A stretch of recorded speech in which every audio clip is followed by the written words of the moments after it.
మీరు క్రైస్తవం గురించి ఎందుకు మాట్లాడుతున్నారు, మీకు హిందువులంటే ఉచ్చనా ముస్లింలంటే ఉచ్చనా అని తలతిక్కడుగా క్వశ్చన్స్ అడగండి.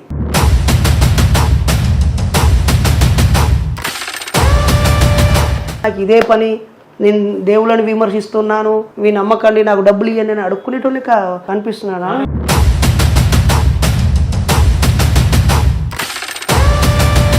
కానీ మా మాటల వల్ల సమాజానికి వచ్చే నష్టమైతే ఏం లేదు. కానీ మీ నోటిలో నుంచే వచ్చే ప్రతి మాటకి సమాజం పట్ల కొంత నష్టమైతే ఉంది. అప్పుడు నువ్వు తొక్కలో నా ముందు ఎందుకు పెట్టినవరా భయ్ మైకు?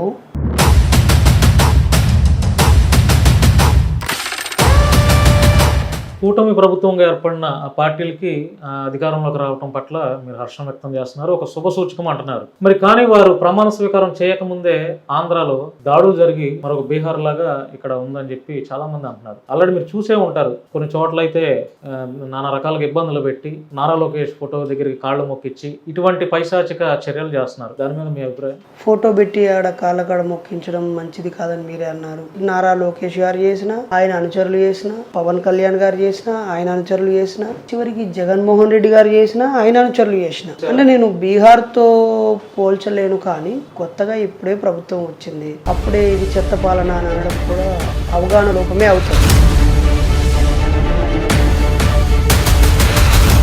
చెత్త పాలన అవ్వకపోయినా కూడా ఏ మనిషి ఇంకొక మనిషిని కొట్టేంత రైట్ లేదు కదా, పోలీసు వారికే లేదు కొట్టేంత రైట్. మరి మీలాంటి వారు ఖండించకపోవడం కూడా అది చాలా తప్పే కదా. అంటే మేము ఖండించలేదని మీరు ఎలా జడ్జిమెంట్ ఇస్తారు?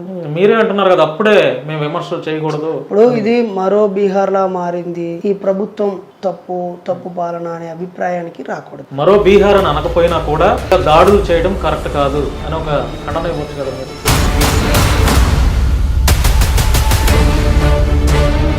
ఇది ఖండించాల్సిందే ఎవరైనా. అది గతంలో జగన్మోహన్ రెడ్డి గారు అలాంటివి ప్రోత్సహించినా ఖండించాల్సిందే, ప్రస్తుతం ఉన్న కూటమి ప్రభుత్వం అలాంటివి ప్రోత్సహించినా ఖండించాల్సిందే. గతంలో జగన్మోహన్ రెడ్డి గారి హయాంలో కూడా ఇట్లాంటి దాడులు జరిగినప్పుడు మీరు ఖండించారా? అప్పుడు మీ ఛానల్ వాళ్ళు నన్ను అడగలేదు కదా. నేను నా ఫేస్బుక్, అడగకపోయినా మీ ఫేస్బుక్, మీ ట్విట్టర్ ఇవన్నీ ఉన్నాయి కదా, వాటిలో మీరు సెల్ఫ్ వీడియో ఒకటి చేసి పోస్ట్ చేయొచ్చు కదా. దానికి మీడియాతోనే పని ఏముంది?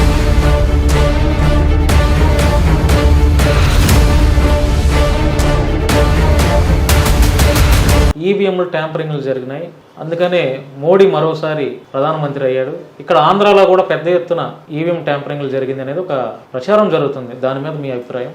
ఈవీఎం వ్యవస్థ మీద మెజారిటీ దేశాలు సదాభిప్రాయంతో లేవు. చాలా దేశాల్లో, అభివృద్ధి చెందిన దేశాలు కూడా ఈవీఎంలు వాడట్లేదు. ఒకటి, ఈ దేశంలో కూడా అనేక సార్లు వాటి నిర్వహణ పైన అపోహలు, అనుమానాలు వచ్చాయి. వాటి మీద ప్రజలని చైతన్యం చేయాల్సిన బాధ్యత ప్రభుత్వానిది. అవి ప్రభుత్వాలు చేయాలి. పార్టీలు కూడా వ్యతిరేకించేవి మరింత బలంగా పోరాడి వాటిని రద్దుపరచాలి. అలాంటి వాళ్ళ అభిప్రాయం మాత్రమే చెప్పగలం. మెజారిటీ ప్రజల నమ్మకాన్ని అయితే ఈవీఎంలు కోల్పోయాయి.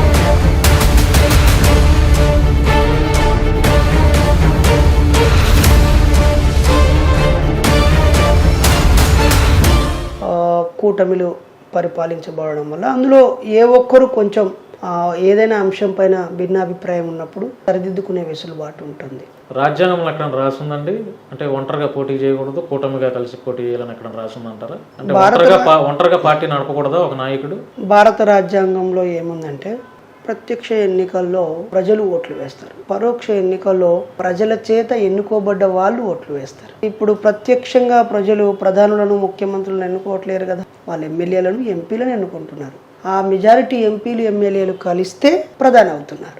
కాబట్టి ఇప్పుడు భారత రాజ్యాంగం ఎక్కడ ఈ వ్యక్తిని ప్రధానమంత్రి కావాలని కానీ కావద్దని కానీ లేదు.